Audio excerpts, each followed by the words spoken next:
Hello, Wayne. Back in July, I decided to take my 8-year-old daughter to the mountains behind Fresno and take her on a camping trip for her 8th birthday. Now, I grew up in these mountains, so I know them really well. That being said, a person had bought some property that I have to trek through, and they had posted signs all over the place: private property, do not trespass, yada, yada, yada. But we had to go through the property anyway to get to my camping site. It took us about an hour to get there because it was about a mile past the property where I parked my car. But we finally made it there. We set up the tent for my daughter. I like to sleep in the sleeping bag outside, so that didn't bother me none. I brought along my little camping stove, so me and my daughter collected some twigs so we could start a fire and barbecue. We barbecued up some hot dogs and had a fun time eating those hot dogs. My daughter just enjoyed herself so much.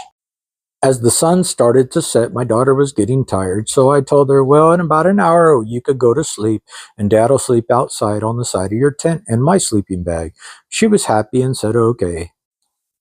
As the night fell, the coldness came in, and I got a little cold, but nothing to be concerned about, for I had a good sleeping bag and zero weather to keep me nice and warm. Around 2 in the morning, I heard this strange noise coming from the woods back behind the tent. It was kind of like a rustling, growling sound. Thank God my daughter didn't hear it because she was fast asleep, but I did. That was the strangest sound I've ever heard. In these mountains, I've never heard nothing like that. But it went away and I fell back to sleep with no more problems. Around 3 o'clock, though, the rustling sound came back, but this time it was like multiple steps, like there were more than one. And then all of a sudden, one of them let off a huge growl. I mean, just a horrifying scream. It was screeching loud. I couldn't believe my ears what I heard because I have never heard nothing like that before. This frightened me and also woke up my daughter. It sounded like it was right behind us, like just around the corner in the trees. I didn't know what to think. I got so scared and I didn't bring along my pew pew. I'd camped up in these mountains so many times before as a child growing up that I didn't think I would need it because I'd never encountered anything like this.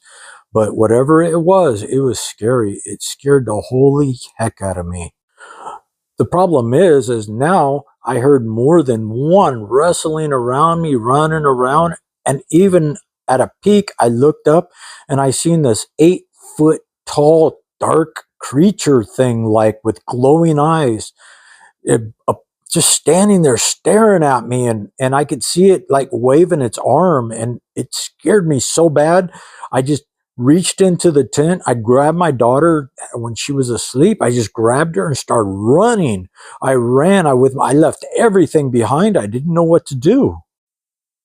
Our cart was about a mile from our campsite. I had already ran about a half a mile when we came up to the property that we weren't supposed to be at.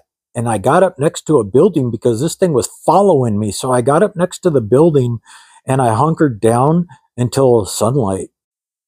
From this day, I don't know what it was, and I never in my life experienced anything like this. But this might have been, as you guys call, a Bigfoot. I'm not sure.